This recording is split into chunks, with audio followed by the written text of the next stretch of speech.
हम सब हिंदुओं के लिए किया है, हम सबको संगठित करने के लिए किया गया है, हम सबको एकजुट करने के लिए किया गया। और इसका मुख्य उद्देश्य है हिंदू राष्ट्र। और इस हिंदू राष्ट्र का संकल्प जो गुरुदेव ने लिया है उसको शाश्वत हम सब मिलकर ही कर पाएंगे। इसलिए हम सबका दायित्व है कि हम ऊंच नीच के भेदभाव, नाती जाति के भेदभाव छोड़कर, संगठित होकर, एक होकर गुरुदेव के इस कार्य में जुड़कर साथ दें और भारत को सुरक्षित हिंदू राष्ट्र, आने वाली पीढ़ियों को एक सुरक्षित हिंदू राष्ट्र दे पाए, इसके लिए कार्य करना है। और इसमें भी सबसे अधिक दायित्व भारत की नारी शक्ति का है, महिला शक्ति का है, क्योंकि समाज को जोड़कर रखने का कार्य नारी शक्ति का होता है। इसलिए जो नारी शक्ति है उन सबसे हमारा निवेदन है कि आप इस पदयात्रा में जुड़ रही है, मगर ये संकल्प के साथ जुड़िए कि आप नाती जाति के भेदभाव से ऊपर उठकर हिंदू धर्म को सशक्त बनाए, संगठित रहे, हिंदू एकता पर बल दे और हिंदू बने, हिंदुओं से सामान खरीदे और हिंदुओं को ही रोजगार दे और अखंड हिंदू राष्ट्र की स्थापना में अपना पूरा योगदान दे। गुरुदेव जैसे सरदार वल्लभ भाई पटेल ने आजादी के बाद 563 राज्यों को जोड़कर हिंदू देश हमको दिया, मगर हमें हिंदू देश मिला नहीं, हमें सेक्युलर देश मिला। तो कहने के लिए हिंदू के पास अपना एक देश नहीं है। तो वही कार्य को सरदार वल्लभ भाई पटेल, छत्रपति शिवाजी महाराज के स्वप्नों को जो शाश्वत कर रहे हैं, तो वो हमारे पूज्य गुरुदेव है। इसलिए गुरुदेव के इस कार्य में लगकर हमें हिंदू राष्ट्र के लिए कार्य करना है। और अंत में कविता की ये पंक्ति आपको समर्पित कर अपनी वाणी को विराम दूंगी कि जिस हिंदू ने नभ में जाकर नक्षत्रों को दी है संज्ञा, वो हिंदू धर्म इतना महान, इतना सनातन, इतना पुरातन, जिसमें हमारी पीढ़ियां खप गई। तो जिस हिंदू ने नभ में जाकर नक्षत्रों को दी है संज्ञा, जिसने हिमगिरी का वक्ष चीर भूको दी है पावन गंगा, जिसने सागर की छाती पर पाषाणों को तैराया है, हर वर्तमान की पीढ़ा को जिसने इतिहास बनाया है, जिसके आर्यों ने घोष किया कृण्वन्तो विश्वम आर्यम का, जिसका गौरव कम कर न सकी रावण की स्वर्णमयी लंका, और जिसके यज्ञों का एक हव्य 100 पुत्रों का जनक रहा, जिसके घर आंगन भयक्रांत गणपति बरसता कनक रहा, और जौहर कुंडों में कूद कूद सतियों ने जिसे दिया सत्व, गुरुओं के गुरु पुत्रों ने चीर बलिदानी दिया भट तत्व, वो शाश्वत हिंदू जीवन क्या स्मरणीय मात्र रह जाएगा। इसकी पावन गंगा का जल क्या नालों में बह जाएगा, इसके गंगाधर शिव शंकर क्या ले समाधि सो जाएंगे, इसके पुष्कर, इसके प्रयाग क्या गर्त मात्र हो जाएंगे। यदि तुम नहीं चाहते हिंदुओं तो फिर तुमको जगना होगा और हिंदू राष्ट्र का बिगुल बजाकर इस दानव दल को दलना होगा। हिंदू राष्ट्र का बिगुल बजाकर इस दानव दल को दलना होगा। बोलो सियावर रामचंद्र की, पवन सुत हनुमान की, नागेश्वर धाम की, पूज्य धीरेन्द्र शास्त्री जी की, नमः पार्वती। बहुत बहुत धन्यवाद।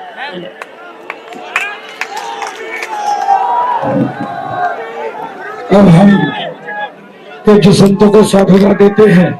कुछ स्वामी ब्रह्मेश जी महाराज मंच पर उपस्थित हैं, उनको भी साधुवाद, आभार, धन्यवाद। धर्म नगरी अयोध्या से कुछ बधाई भवन के कुछ महंत राजीव लोचन दास जी महाराज पधारे हैं, उनको भी साधुवाद, आभार, धन्यवाद। बड़ा उदासीन अखाड़ा नवीन दास जी महाराज पधारे हैं, उनको भी कोट कोट साधुवाद, आभार, धन्यवाद। स्वामी हरिनारायण जी, उनको भी साधुवाद, आभार, धन्यवाद। संतों के श्री चरणों में नाक रगड़ते हुए, साष्टांग दंडवत प्रणाम करते हुए, माफी मांगते हुए करबद्ध प्रार्थना करते हैं कि महाराज जी आगे कभी और आपका आशीर्वाद लेंगे। अब क्या है कि यात्रा और आगे भी जानी है, इसके नाते महाराज जी साष्टांग दंडवत प्रणाम करते हैं। जिनको आप सुनना चाहते हैं आज देख लीजिए, सरदार भगत सिंह के रूप में लग रहे हैं साक्षात कि सरदार भगत सिंह धरती पर पैदा होकर आए हैं। स्वामी विवेकानंद जिन्होंने सनातन की डंका पूरे दुनिया में बजाई, उसी प्रकार से पूज्य सरकार पूरे दुनिया में सनातन की झंडा गाड़ रहे हैं। किसी ने पूछा वहां ऐसी घटना घटने वाली थी, पूज्य सरकार ने कहा क्या दिक्कत था, मर जाएंगे, मरने के बाद हम ऐसे भूत हो गए कि फिर उसको परेशान करेंगे, फिर उसको परेशान करेंगे, लेकिन भारत को हिंदू राष्ट्र बना कर रहेंगे। ऐसे कुछ महाराज जी के सिर चरणों में साष्टांग दंडवत प्रणाम करते हुए निवेदन करते हैं। मैं माइक सरकार को देता हूं। जय श्री राम। भैया भैया भाई भाई भाई भाई भाई वो तो माइक नहीं लगा पाएंगे।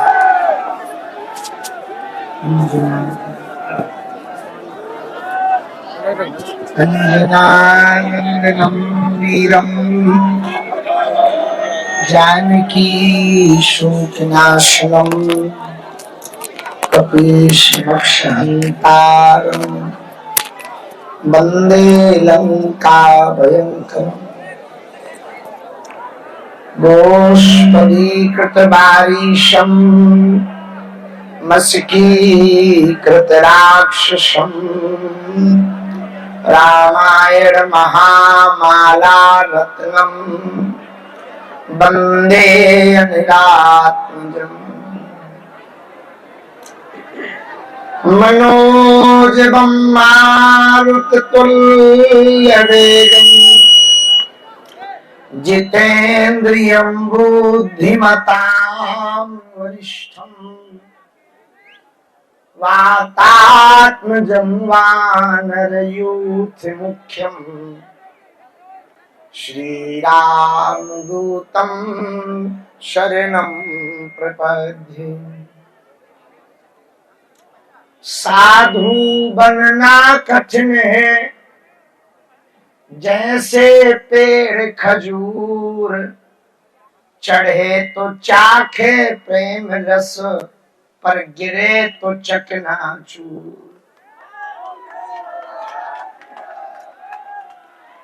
रामचंद्र भगवान की, श्री बागेश्वर बालाजी हनुमान की, संकट मोचन हनुमान की, बघोला के निवासियों की, श्री सीताराम नाम भगवान की, पृथला वासियों की। पृथला है कि बघोला? तो पृथला क्यों लिखा? पृथला क्षेत्र मतलब दोनों जैसा ही है। बाके बिहारी लाल की, सनातन हिंदू एकता पदयात्रा की, सिखों के नौवें गुरु तेग बहादुर जी महाराज की, धर्म सम्राट स्वामी करपात्री जी महाराज की, स्वामी विवेकानंद जी की, गुरु और चेला की, बागेश्वर धाम के मेला की, केवल सेल्फी खिंचवाने वाले हिंदुओं की, फोटो के चक्कर में आने वाले हिंदुओं की, वास्तविक हिंदू राष्ट्र बनाने वाले हिंदुओं की बहुत प्रसन्नता है। प्रातः काल से लगातार चल रहे हैं। आधी दूरी आज की तय हो गई, आधी बाकी है। यहाँ से हम सबको पलवल जाना है। मंच पर विराजमान पूज्य बद्रीनाथ वाले महाराज जी, पूज्य महंत राजूदास जी महाराज जी, पूज्य अयोध्या वाले महाराज जी, पूज्य बधाई भवन वाले महाराज जी और पूज्य महाराज जी, पूज्य श्री हरि नारायण दास जी महाराज जी और आप सबके चरणों को दंडवत प्रणाम। हमारे बगल में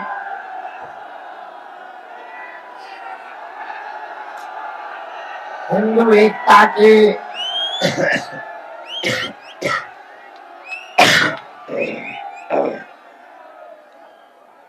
भिक्षा यात्रा को लगातार अनवरत करने वाले हमारे अति प्रिय आत्मीय जिनका आज 1000वां दिन यात्रा का पूर्ण हुआ, पूज्य श्री दीपांकर जी महाराज जी, और हमसे बोलने के पूर्व में जिनकी वाणी में बड़ा ओज है, तेज है, प्रखर है, मुखर है, बिखरे हुए हिंदुओं को एक करने के लिए गद्य और पद्य में अपनी चर्चा को रखने की सामर्थ्यता सरस्वती माँ ने दी है।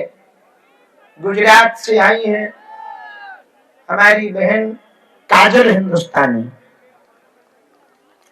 उनकी कविता और कविता कहने का लहजा बड़ा अभूतपूर्व है। समस्त हिंदू समाज सामने बैठे हुए आप सबके हृदय में जो राम जी हैं, हम उनके चरणों में प्रणाम कर रहे हैं, जिनके कारण दोपहर की हमें रोटी मिलनी है, उनको धन्यवाद। जिन्होंने यहाँ की व्यवस्था की, जिन्होंने नई की, उन्हें डबल धन्यवाद। कम से कम वे आए नहीं तो उनके दाना पानी में डूबे तो नहीं। अरे जागो रे हिंदुओं, जागो, अभी नहीं जागोगे तो पछताना पड़ेगा। देखो, हमें ना तो नेता बनना है, ना पार्टी खड़ी करनी है, ना किसी को वोट दिलाना है। ये दिमाग से तुम निकाल दो बेटा। कान खोल के सुनो, हम राम के थे, राम के हैं, राम के रहेंगे, क्योंकि ये देश बाबा का नहीं, रघुवर का है। जिन्हें राम से दिक्कत हो वो हाजमोला की गोली खाए, हम पेट खराब लगातार करते रहेंगे। पर सुनो एक बात, आज तुम यदि एक नहीं हुए, आज तुम सड़कों पर नहीं निकले, तो कल मकानों से निकल जाओ।